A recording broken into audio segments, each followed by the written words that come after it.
Greetings, fellow classic TV fans! The original Lost in Space utilized many scary alien monsters. Although a few were a bit on the cheesy side, many were quite well designed and downright terrifying. Their eerie sound effects, screams, and howls had a strong impact when mixed with the intense musical soundtrack of the great John Williams. And certain ones really spooked me as a young viewer, so here I've assembled my top 5 scariest ever. Number 5 was the Mossman creature with the glowing amber eyes from episode 36, titled The Android Machine. At number 4 was that two-headed seaweed monster from episode 12, The Raft. It was just perfectly alien. Number 3 was that menacing robotic crab-like thing from episode 10, entitled The Sky is Falling, oddly reminiscent of a canister vac. Number 2 was the green monster from episode 41 called A Visit to Hades. Tim Burton may have been inspired for his Mars Attacks aliens by this guy, but my number 1 scariest was that menacing mummy-like creature from episode 11, Wish Upon a Star. Dr. Smith got much more than he wished for on this one. Its featureless face and muffled moans were truly frightening. Well, as for Lost in Space, those are my top 5 scariest creatures. Let me know if you agree or disagree.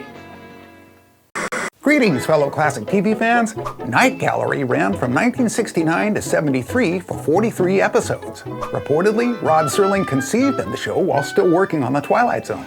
Reminiscent of his former classic, the intro of each episode had Rod portraying a gallery curator. He then gave us a private showing of paintings featuring frozen moments of the nightmarish tales you are about to see. On November 8, 1969, the pilot episode of Night Gallery aired as a made-for-TV movie trilogy. All 3 of the stories were written by Serling himself, but they were directed by 3 separate directors. The Cemetery, directed by Boris Sagal, father of Katie, starred one of my favorite actors, Roddy McDowall. His character's evil deed haunts him via an ever-changing family portrait. Barry Shear directed Escape Route. It starred the Tony Award-winning actor Richard Kiley as a fugitive Nazi soldier haunted by his past transgressions.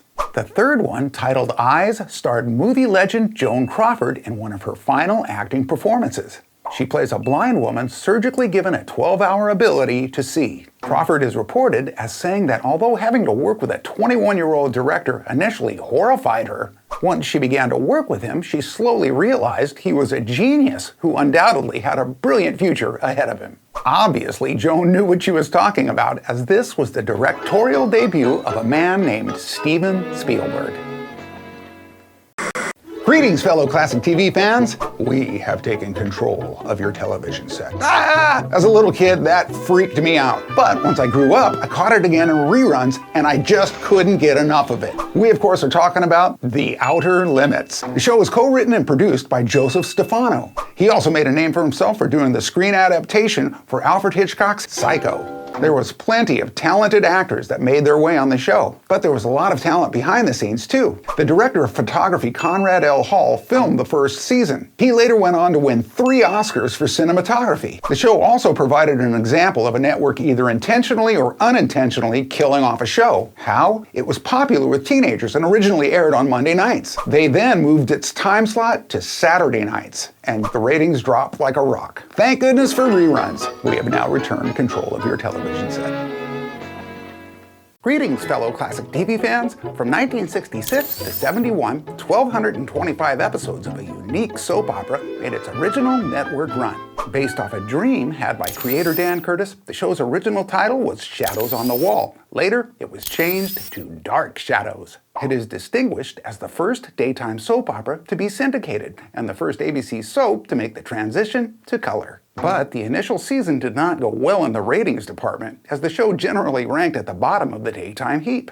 On the verge of cancellation, Curtis thought up a new character. Reportedly, he'd always wanted to make a vampire picture, and this was his chance. Fittingly, writer Ron Sproat found a certain name by browsing through headstones in a cemetery, and in 1967, actor Jonathan Frid debuted as the rigid yet elegant Barnabas Collins. Viewers loved the new character, as shown by the huge ratings rebound, thus making Frid a bona fide star. The broadcast reached nearly 3 million households during Barnabas's first year, and by 1969, Dark Shadows had become ABC's most popular soap opera. As one of TV Guide's top cult TV shows, it was the first soap to spawn theatrical releases, House of Dark Shadows in 1970, and its sequel, Night of Dark Shadows in 71. However, the ratings dropped almost as quickly as they rose, which led ABC to cancel the show. But 41 years later, Barnabas was resurrected yet again and played by Johnny Depp in Tim Burton's comedic adaptation. Pleasing the many fans, the original cast members Laura Parker, David Selby, Catherine Lee Scott, and Jonathan Frid all made cameo appearances. Greetings, fellow classic TV fans! In 1974, Kolchak the Night Stalker aired on ABC for a single season with only 20 episodes. The show's star, Darren McGavin, began his versatile career on Broadway before hitting the big screen in films like The Man with the Golden Arm with Frank Sinatra and with Katharine Hepburn in the movie Summertime. From 1958 to 59, he starred in the TV adaptation of Mickey Spillane's Mike Hammer. Immediately thereafter, on the Western Riverboat with Burt Reynolds. Perhaps one of Darren's most memorable roles was as Mr. Parker, the father of Ralphie, in the seasonal classic A Christmas Story. But as a reporter investigating unsolved crimes involving the strange and paranormal, playing Kolchak added horror to his resume. According to producer Chris Carter, the Night Stalker was a huge influence on his show, The X-Files. The list of guest stars reads like a classic TV who's who. They include the likes of Larry Storch, Phil Silvers, Bernie Capel, Carolyn Jones, and Jim Backus. James Bond and Twilight Zone villain Richard Kiel played a monster in 2 of the episodes. Reportedly, McGavin became disillusioned with the less than adequate scripts combined with the extra uncredited production duties he took on. This led him to request an early release from his contract, effectively killing off the show. However, it lives on in syndication, and in the case of Kolchak the Night Stalker, based on its influential merit and cult classic status, maybe less was actually more.